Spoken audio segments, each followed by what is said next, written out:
Hello everyone, welcome to my second video series, which is going to be the Aoshima Libertywalk GTR. Now, I've never built an Aoshima kit before, but this one wound up going together exceptionally well, especially compared to that old Beetle. Now, the artwork on the box here looks extremely Japanese.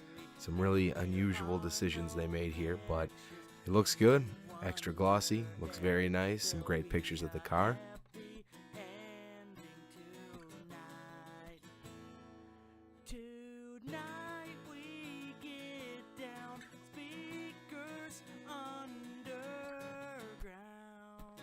Now, Aoshima seems to use Mr. Hobby as their standards color palette. I don't have any of those, so I wound up translating these all into something a little bit different.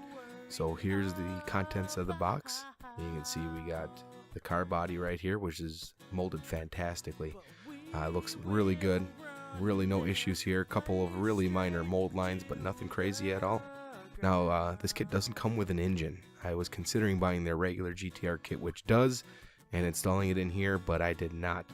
The great thing is, though, I didn't glue the body together, so I can always go back and put the engine in at a later time if I choose to.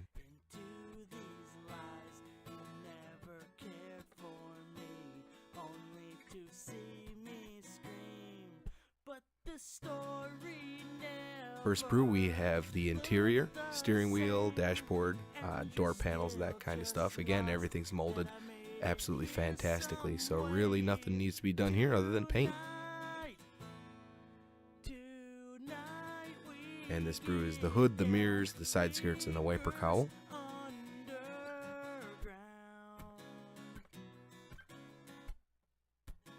Here we have the GTR Libertywalk rear bumper, which apparently is different from the regular kit's bumper.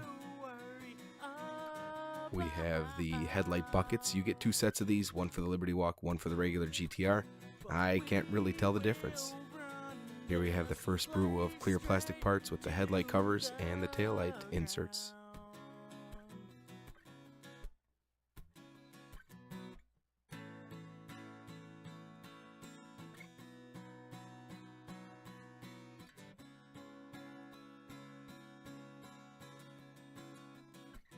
I almost threw the spoiler away.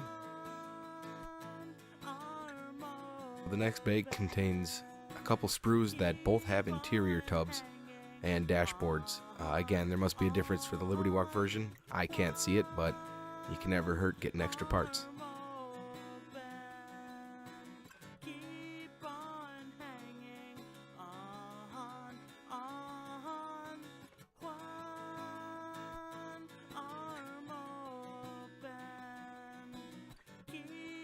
Here we have another sprue of chrome pieces.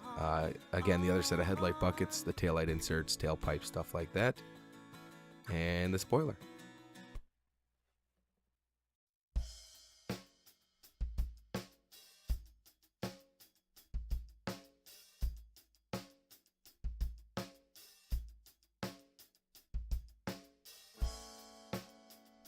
And in this next bag, the first brew is a set of suspension components, some covers, and the exhaust.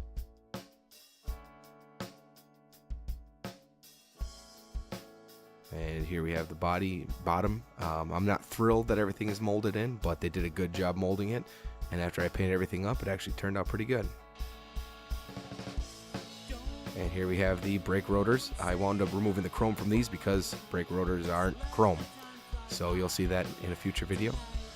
And here we have the tail light covers, which are molded in red, which is great. I do like the Tamiya clear red, but it doesn't quite turn out as well as something being molded in red plastic. This bag contains the tires, the poly caps, and some actual springs for the suspension, which I thought was an amazing touch.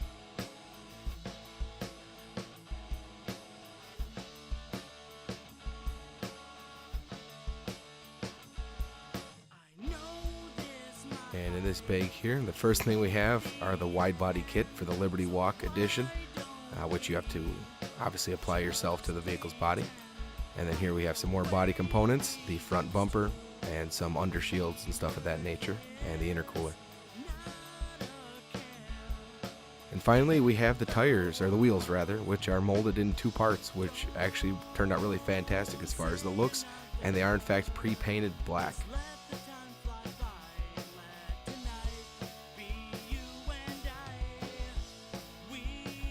finally in this bag we have the blockouts for the windshield and rear window and the decals. Now this kit comes with a ton of decals.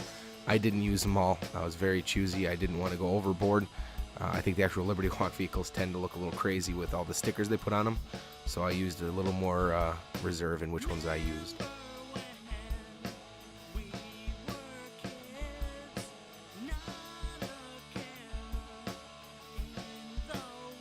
And then the last sprue here contains the glass components, the windshield, the back window all molded together, as well as the headlight covers and taillight inserts. And if I mentioned in the last video or not, but I like to keep the major clear parts in the bag to prevent them from getting scratched.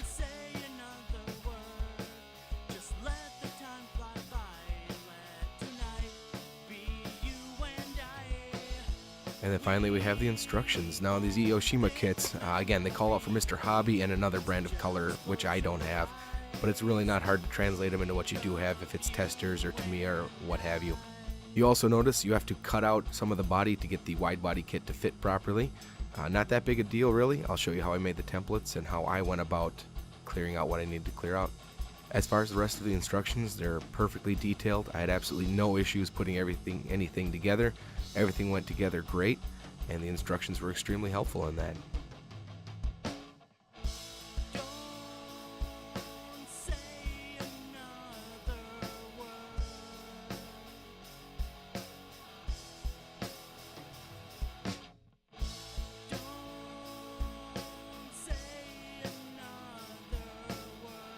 Now, as I mentioned, this kit went together fantastically. I really had no issues.